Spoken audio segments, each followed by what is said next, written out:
السلام علیکم دوستو، ایک عائشہ نام کی لڑکی درگاہ پر روز جایا کرتی تھی۔ ایک دن اس عائشہ نے ایک ایسی غلطی کر ڈالی کہ اللہ کی پکڑ ایسی ہوئی جس کو دیکھ کر انسان دنگ رہ جاتا ہے۔ دوستو، میرا نام ایاز شوکت ہے اور آپ دیکھ رہے ہیں اسلامک بابا سرکل۔ ایک چھوٹے سے شہر میں عائشہ نام کی ایک نوجوان لڑکی رہتی تھی۔ عائشہ نیک دل تھی، نماز بھی پڑھتی تھی، مگر اس کے دل میں ایک کمزوری آہستہ آہستہ جڑ پکڑ چکی تھی۔ وہ اللہ سے مانگنے کے بجائے لوگوں سے سنی سنائی باتوں پر زیادہ یقین کرنے لگی تھی۔ عائشہ کی زندگی میں ایک بڑا مسئلہ آ گیا۔ اس کی شادی میں رکاوٹیں تھیں، رشتے آتے مگر ٹوٹ جاتے۔ کسی نے اسے مشورہ دیا کہ فلاں بزرگ کے درگاہ پر جاؤ، وہاں منت مانگو، سب ٹھیک ہو جائے گا۔ عائشہ نے سوچا اللہ تو ہر جگہ ہے، مگر بزرگ تو اللہ کے قریب ہوتے ہیں۔ یہی وہ سوچ تھی جو اس کی سب سے بڑی غلطی بن گئی۔ وہ ہر جمعرات درگاہ جانے لگی، چادر چڑھاتی، مزار کے سامنے سر جھکاتی اور دل ہی دل میں کہتی، یا بابا جی میری مشکل آسان کر دو۔ آہستہ آہستہ اس کا یقین اللہ سے ہٹ کر مزار سے جڑنے لگا۔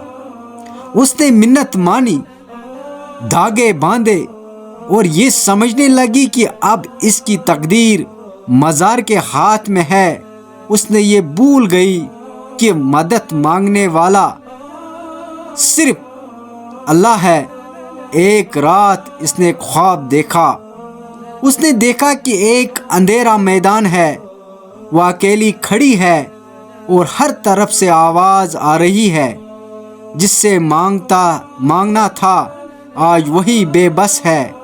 وہ گھبرا کر اٹھ پڑی، بیٹھی، مگر اس نے خواب کو نظر انداز کر دیا۔ چند دن بعد عائشہ سخت بیمار پڑ گئی۔ علاج کروایا، دوائیں لی، مگر بیماری بڑھتی گئی، وہ کمزور ہوتی چلی گئی۔ ایک دن وہ دوبارہ درگاہ گئی، وہاں بیٹھ کر رونے لگی، بابا جی مجھے بچا لو، میں نے تم پر سب کچھ چھوڑ دیا ہے۔ اسی لمحے ایک بوڑھا درویش نما شخص نے اس سے کہا، بیٹی کیا تم نے کبھی اللہ سے یوں رو کر مانگا ہے جیسے یہاں مانگ رہی ہو؟ عائشہ خاموش ہو گئی۔ بوڑھے نے کہا، درگاہ پر جانا برا نہیں، مگر مانگنا مزار سے یہ اللہ کو سخت ناپسند ہے۔ یہ شرک کی طرف پہلا قدم ہے اور اللہ اس پر پکڑ کرتا ہے۔ یہ بات عائشہ کے دل میں تیر کی طرح لگی۔ اسی رات اس کی حالت اور بگڑ گئی۔ تیز بخار میں وہ بار بار ایک ہی جملہ بول رہی تھی، اللہ مجھے معاف کر دے، میں نے غلطی کر دی۔ اس کی ماں نے روتے ہوئے اسے کلمہ پڑھایا اور کہا، بیٹی اللہ سے مانگو، صرف اللہ سے۔ عائشہ نے ٹوٹے دل سے ہاتھ اٹھائے، آنسو میں ڈوبی آواز میں کہا، اے اللہ میں نے تجھے چھوڑ کر بندوں سے امید لگائی، مجھے معاف کر دے، صرف تیرا در مانگتی ہوں۔ اسی لمحے اس کے دل کو عجیب سا سکون ملا۔ کچھ دن بعد اس کی حالت بہتر ہونے لگی، بیماری آہستہ آہستہ ختم ہو گئی۔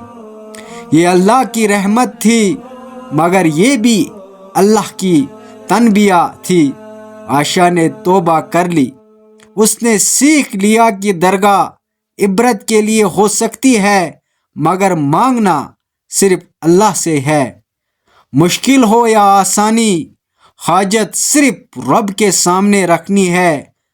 وہ اب دوسروں کو بھی سمجھاتی تھی، میری بیماری اللہ کا عذاب نہیں بلکہ اس کی طرف سے وارننگ تھی تاکہ میں شرک کے اندھیرے سے واپس آ جاؤں۔ دوستو، اگر آپ اس کہانی سے کچھ سیکھے ہو تو چینل کو ضرور سبسکرائب کر کے جانا، کیونکہ اس چینل پر آپ کو ایسے اسلامک واقعات دیکھنے کو ملتے ہیں۔